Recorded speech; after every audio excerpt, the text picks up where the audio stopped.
friends, welcome to my channel. So in this video we will discuss the editorials of October 8th. Okay, and October 8th la vandirundha important articles enna appdin solli pathina oldest friend India Russia relationship base panni vandirundha article idu. We will discuss this article in detail. Okay, and adhe madri too easily offended. So no correct temple base panni oru case vandirukku. That is some video has been leaked by Mr. Iyer Mitra. Okay, so what is the issue and prelims perspective la இந்த ஆர்டிகல்ல இருந்து எந்தெந்த points உங்களுக்கு தெரியணும் அது வரையும் நான் discuss பண்றேன். Okay, and அதே மாதிரி misogyny in a modern idiom. Okay, so this article is not important. So even though it is written by a former director of NCERT, unwanted points la ரொம்ப அதிகமாக இருக்கு. And see, this article is all about the attacks on the women. Okay, but points எல்லாம் generalized ஆன points and தேவையில்லாத points. So we'll not discuss this article. Okay, and அதே மாதிரி shifting the burden of shame. So Nobel Peace Prize வாங்கி இருக்காங்க. That is Nadiam Murad. Okay, so இவங்கள base பண்ணி வந்திருக்கிற article. And see, UPSC is not going to ask their life history and their names. Okay, so this article is not important for us and it is not important for UPSC, so we'll not discuss this article. Okay, and அதே மாதிரி opinion பேஜ்ல இன்னைக்கு ஒரு article கூட இம்பார்ட்டன்ட்டே கிடையாது. Fine, so coming to the first article,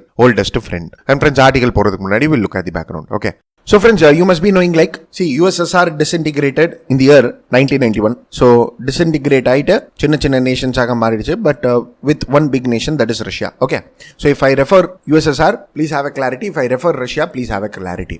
Fine, so India relationship with Russia அப்படின்னு சொல்லிட்டு பாத்தீங்கன்னா, see, it started emerging only after independence. So before independence, we were under British influence and Russia happened to be a communist nation. Okay, so many leaders were reluctant to have a good diplomatic relationship with Russia because they were following communalism. And even Indian government oda stance eppadi irundadra, will neither follow capitalistic nations, will neither follow communalistic nations, rather we happen to be a third world order or we will follow non-aligned movement அப்படினு சொல்லிட்டு தான் நம்ம Nations உடைய stance இருந்தது. That is after independence, and even before independence many Congress leaders were with the same opinion. Okay, but however after 1953 relationship started growing with India and Russia. So why after 1953 அப்படினு சொல்லி கேட்டிங்கனா, அப்பதான் ஸ்டாலின் இறந்து போயிட்டாரு. So Joseph Stalin died in the year 1953, who happened to be a determined personality and communalism அவ்வளவு தீவிரமாக follow பண்ணுவார் அவர். And because of his death, Russia started investing in other nations. And அந்த மாதிரி சிச்சுவேஷன்ல seemed to be a promising nation for USSR.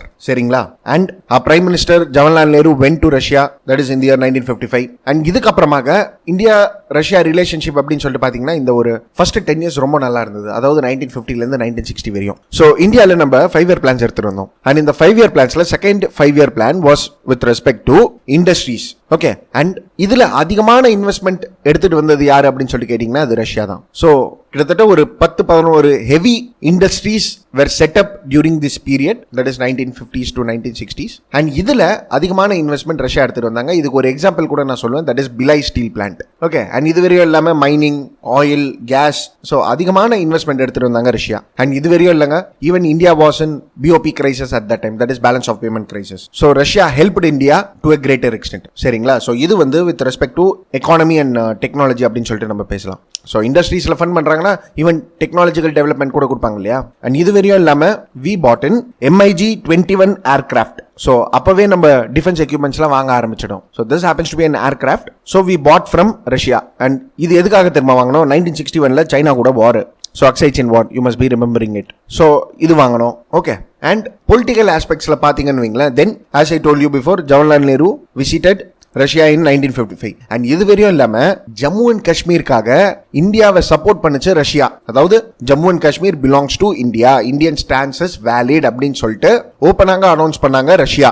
So they supported India with respect to this. Okay, and war டைம்ல எப்படி அப்படின்னு சொல்லிட்டு கேட்டீங்கன்னா, it is like, C, during 1962 war and 1965 war, that is China கூடயும் பாகிஸ்தான் கூடயும் வார் வரும்போது Russia took a neutral step. சரிங்களா? So they neither supported Pakistan or China, they neither supported India. So இப்படி தான் நம்ம ஆன்சர் ரைட்டிங்ல எழுதுறோம். But however there was a slight support towards China அப்படின்னு தான் நம்ம சொல்லணும். ஓகே, ஏன்னா நிறைய equipments and arms and weaponries were sent to China by Russia at that time, that is during 1961 and 1965 war. But however in 1971 Indo-Pakistan war, அதாவது Bangladesh war of independence, இதுல Russia supported India. And it is during this period we signed Treaty of Friendship and Peaceful Coexistence, that was in the year 1972. So இந்த friendship treaty sign பண்ணதனால தான் India won தி வார் அப்படின்னு கூட நம்ம சொல்லலாம். So அந்த அளவுக்கு ஒரு இம்பார்ட்டன்டான அக்ரிமெண்ட் இது, which happens to be a bedrock agreement between India and Russia, which led to the creation of Bangladesh. ஓகேங்களா? அண்ட் அதே மாதிரி இந்த ட்ரீட்டி சைன் பண்ணதுக்கு அப்புறமாக it gave India a confidence to respond to Russia. சரிங்களா? So சும்மா பேசிக்கிட்டே இருப்போம், $1 $2 அப்படின்னு சொல்லிட்டு வாங்கிட்டே இருந்தோம், எல்லாம் ரைட்டு.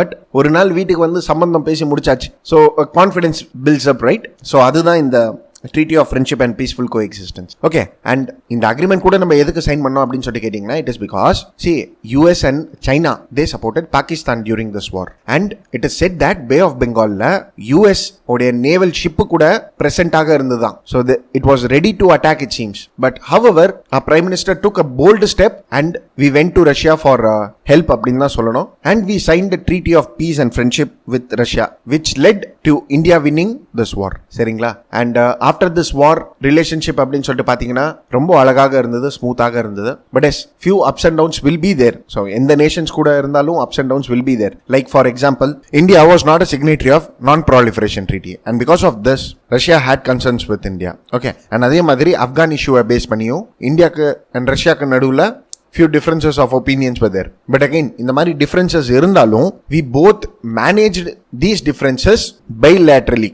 சரிங்களா? ஸோ சும்மா வெளியே போய் சத்தம் போடுறதெல்லாம் கிடையாது. It's like not vocally, rather we manage bilaterally. Plus added to it, it is only after signing this treaty of friendship and peaceful coexistence Russia மேல ஒரு கான்ஃபிடன்ஸ் வந்தது. And after that we started importing defence equipments.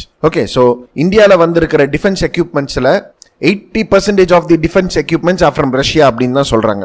So that is from aircraft to tanks, எல்லாமே Russia மேடு தான்.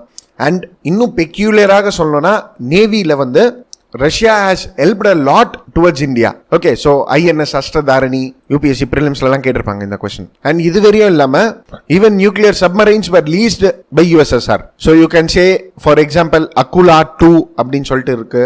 அதே மாதிரி INS Vikramaditya. so INS Vikramaditya வந்து aircraft carrier. Okay, plus added to it 5th generation fighter jet programme எடுத்திருந்தோம். Sukhoi Su-30 MKI was given to India. அதே மாதிரி twin engine utility helicopters. புரியுதுங்களா? so it is not only that we have imported all the arms from Russia. so அப்படி கிடையாது, even அங்கிருந்து parts எடுத்துட்டு வந்து இங்க இன்டெகிரேட் பண்ணி கூட டெவலப் பண்ணியிருக்கோம். ஓகே, ஸோ பிரம்மோஸ் அப்படிதான் பண்ணது, BrahMos cruise missile programme. Okay, so things were running smooth till 1990s. But however after 1991 so disintegration of USSR and market place ஆக ஆரம்பிச்சுட்டாங்க. ஏன்னா we followed liberalised policy. So market reforms எடுத்துட்டு வர ஆரம்பிச்சிட்டாங்க. That is in Russia as well as in India. Okay, and because of this competition அதிகமாயிடுச்சு. That is with respect to defence equipments. Okay, and அதுக்கப்புறமாக it is also set, it is an opinion. Okay, so it is also said that USSR இருந்த மாதிரி Russia இல்ல. That is after disintegration Russia was not the same. Okay, so arms டீல்ல கொஞ்சம் delay ஆக ஆரம்பிச்சது. And அதே மாதிரி வெப்பனரிஸோடைய quality கொஞ்சம் டிப்ரிஷியேட் ஆக ஆரம்பிச்சது. பிளஸ் இந்தியாவும் வேற பிளேயர்ஸ் பக்கம் போக ஆரம்பிச்சிட்டாங்க. That is US. இவங்க கிட்ட இருந்து டிஃபென்ஸ் வாங்க ஆரம்பிச்சிட்டாங்க. அண்ட் இன்ஃபேக்ட் நம்ம யூஎஸோட டிஃபென்ஸ் டீல் சைன் பண்ணது வந்து it is a major setback in India Russia relationship. But this is an impact of globalisation அப்படின்னு கூட நம்ம சொல்லலாம். But it does not mean that the relationship has deteriorated. So the relationship is moving on with respect to the prevailing conditions. So prevailing conditions la there is a need for a country to engage with many nations. So ஒரே nation மேல dependent ஆக இருக்க முடியாது. So அந்த situation தான் இப்போ prevail ஆன இருக்கு. and we have relationship with Russia to a greater extent. Okay, and friends, இப்போ you need to know other points also. அதாவது என்னன்னா இப்போதைக்கு engagement எப்படி இருக்கு and we are what all means there is a relationship with Russia அப்படின்னு சொல்லிட்டு உங்களுக்கு தெரியணும். that is the present situation. Okay, so இப்போ நம்ம பார்த்தது எல்லாமே முன்னாடி. so ஒரு இன்ட்ரோடக்ஷனுக்காக அது நீங்க எழுதலாம். இப்போ the present situation பார்க்கணும். and the first thing which you need to know is intergovernmental commission. so what we have is India Russia Intergovernmental Commission, IRIGC, and that too in the field of TEC. that is TEC na trade technology. okay, so T na trade technology, E na economy, C na cultural. corporation is there. so இதுல என்ன செய்வாங்கன்னா every year both the nations will sit and talk and they will bring in agreements with respect to it. சரிங்களா? so ஒன்னு TEC agreement இருக்கு.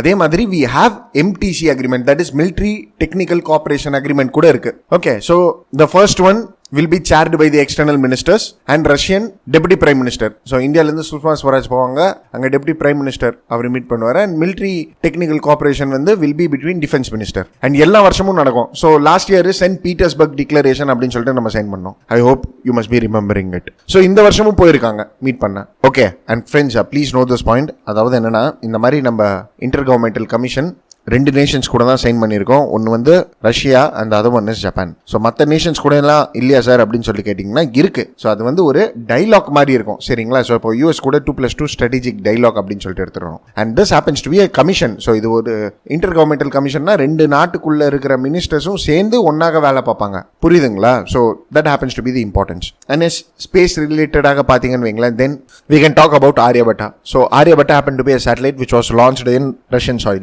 Okay, and அதே மாதிரி GLONASS. So எப்படி யூஎஸ்ஏக்கு ஜிபிஎஸோ அதே மாதிரி ரஷ்யாவுக்கு GLONASS. இது வந்து ஒரு remote sensing satellite. And India கிட்ட நாவிக் இருக்கு. ஓகே, ஸோ இந்த நாவிக்கும் GLONASஸும் பேஸ் பண்ணி ஒரு அக்ரிமெண்ட் எடுத்துட்டு வர்றதாக இருக்கிறாங்க. Okay, plus added to it cryogenic இன்ஜினை பற்றி பேசலாம். So cryogenic engine technology is given by Russia to us. Okay, and அதே மாதிரி பிரம்மோஸ் மிசைலை பற்றி பேசலாம். So even though it comes under science and technology, I am telling this point. Okay, so BrahMos missile Russian collaboration. Okay, so இந்த மாதிரி points நீங்கள் பேசலாம். And economy அப்படின்னு சொல்லிட்டு பார்த்தீங்கன்னா, economy what USA chase it's like, we will increase the trade like up to $30 billion by 2025 அப்படின்னு சொல்லியிருக்காங்க Russia. Okay, and இது வரையும் இல்லாம international north south transport corridor. Plus India is talking with Eurasian economic union. So Eurasian economic union ஒரு organisation மாதிரி, அதுல we are trying to negotiate and we are trying to go in. Okay, plus India has invested in oil fields in Russia. That is Indian Oil Corporation invest பண்ணியிருக்காங்க ரஷ்யால. Okay, and அதே மாதிரி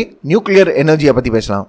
So nuclear energy na, recently Russia has collaborated with India for Kudamkulam power plant. Fine. So in the mari various aspects la we can talk about India-Russia relationship. Fine. So friends, the points which we saw happened to be basic points of India-US relationship. Okay. And இதுக்கப்புறம் நீங்க points நிறைய add on பண்ணிக்கினே போகலாம். So for example you can say like பிரிக்ஸ்ல நம்ம ஒன்னா இருக்கோம் அப்படின்னு சொல்லிட்டு பேசலாம். And even Russia is willing to come inside SAARC அப்படின்னு சொல்லிட்டு பேசலாம், சரிங்களா? அண்ட் இன்னும் ஜியோ பொலிட்டிக்கலாக பேசணும்னா வி கேன் சே லைக் ரீசெண்டாக இப்போ S-400 பேஸ் பண்ணி இருக்கிற இஷ்யூஸை பேசலாம். Okay, and again Russia close proximity to சைனாவை பற்றி பேசலாம். ஸோ இதெல்லாம் ஜியோ பொலிட்டிக்கல் இஷ்யூ. இது நீங்கள் நியூஸ் பேப்பரில் படிக்க you can add on points. Fine. So these happens to be the basic points with respect to India-Russia relationship. So now will move on to the article that is oldest friend. So என்ன இருக்கு அப்படின்னு சொல்லிட்டு பார்த்தீங்கன்னா, ரீசெண்டாக Vladimir Putin, so Russian president came to India.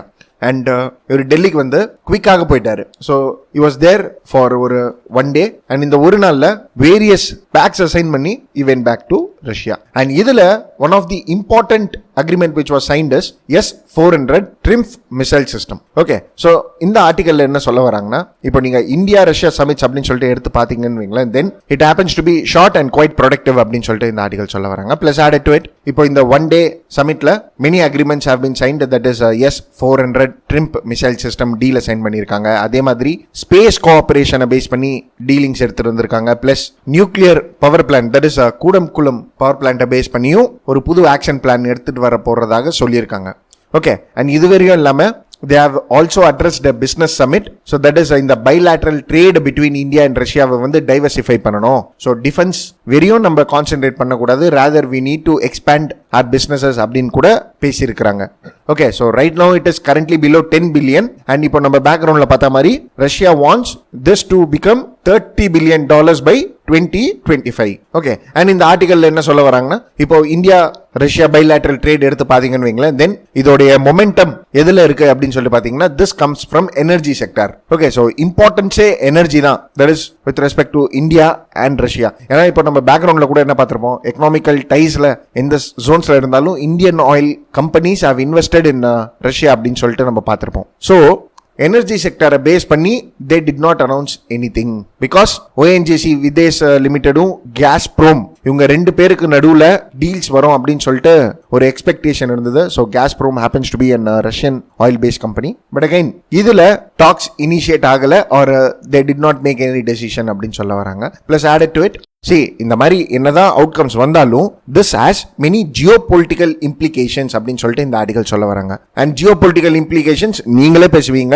so it is the signing of S-400 air defense system deal, சரிங்களா? and friends, added to it, இப்போ இந்த S-400 defence system பத்தி உங்களுக்கு தெரியணும் சரிங்களா. ஸோ வாட் இட் இஸ் அப்படின்னு சொல்லி கேட்டீங்கன்னா this happens to be a air defense missile system சரிங்களா. So this happens to be a defense system. சரி, இந்த டிஃபென்ஸ் சிஸ்டமோடைய வேலை என்ன அப்படின்னு சொல்லி கேட்டீங்கன்னா இந்த பேர்ல இருந்தே தெரியும். that is this will act as a defense, this will act as a shield. so shield against what அப்படின்னு சொல்லி கேட்டீங்கன்னா this is a shield against the ballistic missile. அதாவது இன்னும் லேமன் டேர்ம்ல சொல்லணும்னா இப்போ யாராவது நம்ம மேல அட்டாக் பண்ண வராங்க, ஸோ மிசைல் மூலியமாக அட்டாக் பண்ண வராங்கன்னு வைங்களேன், தென் இந்த S-400 air defence missile system மூலியமாக we can attack that incoming ballistic missile and that too at a range of 400 kilometers. so இதோட range வந்து 400 kilometers. okay, and இது வரையும் இல்லங்க, this happens to be the most dangerous modern long range surface to air missile system சரிங்களா. so US கிட்ட THAAD இருக்கு, that is THAAD, terminal high altitude air defense system இருக்கு.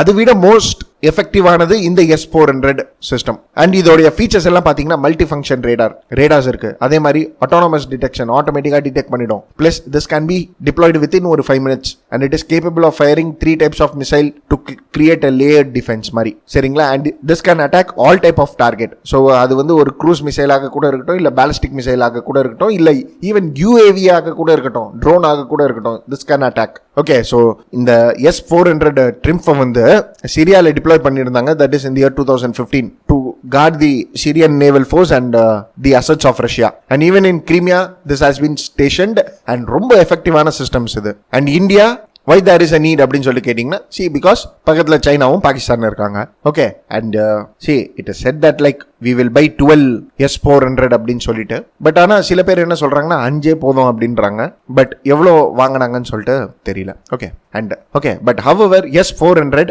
air defense system na enna from who we are buying, that is from Russia, and what it is அப்படின்னு சொல்லிட்டு தெரிஞ்சுக்கினீங்கன்னா UPSC prelims ல answer பண்ணிடலாம். So UPSC prelims ல இது கேட்கறதுக்கான வாய்ப்புகள் இருக்கு இந்த வருஷம், ஏன்னா it is in the news frequently. fine. So இப்போ எடிட்டோரியல்ஸ்க்கு திருப்பி வரலாம். ஸோ இந்த ஆர்டிகல் என்ன சொல்ல வராங்கன்னா இந்த S-400 air defense system டீலை நம்ம சைன் பண்றதுனால this has geopolitical implications. why? because இப்படி சைன் பண்றதுனால it showcase that we will deepen ties with Russia சரிங்களா. and US have already gave us warning that having relationship with Russia could attract sanctions அப்படின்னு சொல்லிட்டு. Okay, so இப்போ சாங்ஷன்ஸ்னா நம்ம US கூட ட்ரேடே வச்சுக்க மாட்டோமா அப்படின்னு சொல்லிட்டு எல்லாம் கிடையாதுங்க. they will place sanctions accordingly. so this will vary with respect to nations. Okay, and இப்போதான் ஒரு மாசத்துக்கு முன்னாடி கோம்காசா நம்ம சைன் பண்ணோம், that is communication compatibility and security agreement with US. So இதுல இருந்து ஒன்னு கிளியராக தெரியுது, அதாவது என்னன்னா India will not be forced or India will not be persuaded. Plus added to it in the second para, this article tries to say, see what we follow is strategic autonomy. Okay, so strategic autonomy na we are not bounded by other decision.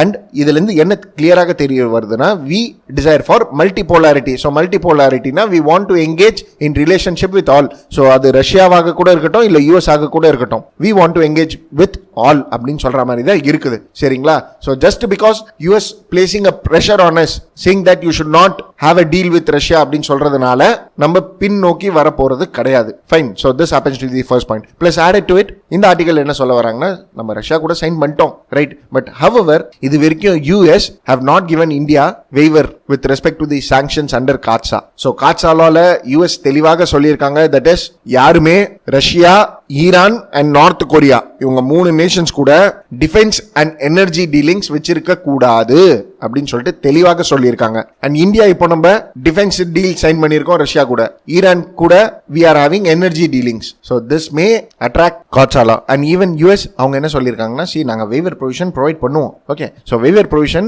we will provide not to a country fully சரிங்களா. So இப்போ India இருக்குன்னா India மேல waiver provisions okay நீங்க எது வேணாலும் பண்ணலாம் அப்படின்லாம் நாங்க சொல்ல மாட்டோம். rather what we'll do is we will bring in waiver with respect to transaction by transaction basis. அதாவது you first come and engage with us and ஒரு transaction பார்த்து வந்து we will give you waiver accordingly அப்படின்னு சொல்லிட்டு தான் US சொல்லியிருக்காங்க. Okay, but however இந்த ஆர்டிகல்ல என்ன சொல்ல வராங்கன்னா see இப்போ நம்ம US waivers வந்து அக்செப்ட் பண்ணிக்கணும்னு வைங்களேன், ஆர் அவங்க கொடுக்குறாங்க அப்படின்னு சொல்லிட்டு வைங்களேன், then this implicitly means that India has to compromise the Russian military hardware. Okay, so இதுலேருந்து என்ன தெரிய வருதுன்னா waiver provision will not be applied on இந்தியான்னு சொல்லிட்டு கிளீனாக தெரிய வருது. Okay, so CAATSA law will come into force on November 4 and அப்போ India needs to take some tough decision and the situation can be more complex than this. Because 2 நண்பர்கள் இருக்காங்க, இந்த 2 நண்பர்களுக்கு நடுவில் யாரை சூஸ் பண்ணணும் அப்படின்னு சொல்ற மாதிரி ஒரு சிச்சுவேஷன் வந்ததுன்னா then it is going to be a difficult task. So அந்த மாதிரி ஒரு சிச்சுவேஷன்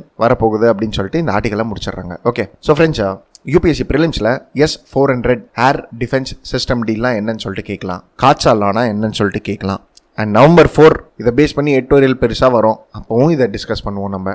பட் இப்போ S-400 ட்ரிம்ப் மிசைல் சிஸ்டம்னா என்னன்னு சொல்லிட்டு பார்த்துக்கோங்க.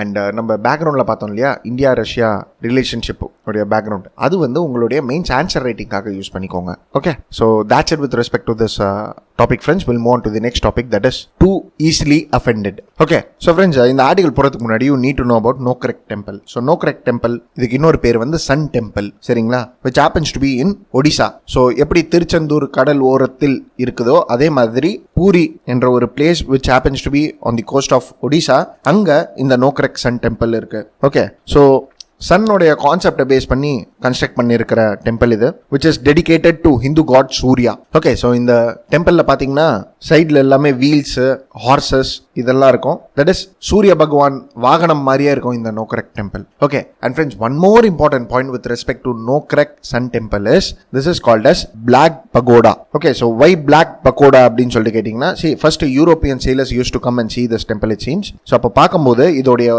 ஒன் ஆஃப் தி டவர் வந்து கொஞ்சம் பிளாக்காக இருக்கும். ஸோ அதனால இந்த பேர் இதுக்கு கொடுத்தாங்க. ஓகே, அண்ட் இது வரையும் இல்லைங்க, பூரியில் இன்னொரு டெம்பிள் கூட இருக்கு, that happens to be Jagannath temple. அதை வந்து ஒயிட் பகோடா அப்படின்னு சொல்லிட்டு கூடுவாங்க. So these two happened to be an important landmarks for the sailors who used to trade, and this is declared as UNESCO World Heritage Site. Okay, so இவ்வளோ details தெரிஞ்சுக்கினீங்கன்னா போதும். That is with respect to Nokrek temple. ஏன்னா UPSC arts and கல்ச்சரில் கேட்டுடுறாங்க. Fine, so இப்போ என்ன இருக்கு அப்படின்னு சொல்லிட்டு பார்த்தீங்கன்னா, மிஸ்டர் ஐயர் மித்ரா அப்படின்னு சொல்லிட்டு ஒருத்தர் இருக்காரு. Made a video with respect to this Nokrek temple. Okay, and இந்த நோக்ரெக் டெம்பிள் வீடியோ எடுக்கும்போது he made certain comments it seems.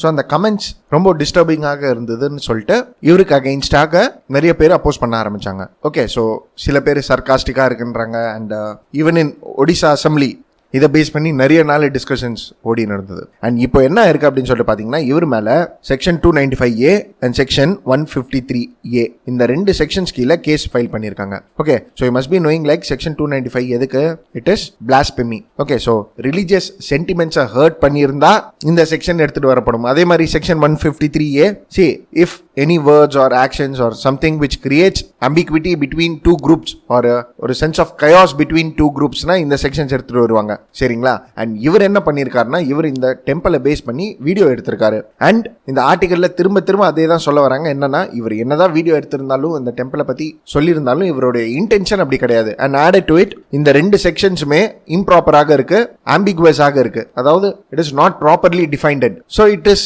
The time right now to revisit this sections அப்படின்னு சொல்லிட்டு இந்த ஆர்டிகலை முடிச்சிடறாங்க. Okay, fine. So it's more than enough if you know these points. So Nokrek sun டெம்பிள்லாம் எங்க இருக்குன்னு சொல்லிட்டு பார்த்துக்கோங்க, which is most important for your UPSC prelims. Okay, so that's it with respect to this article friends, and that's it for today. Thank you.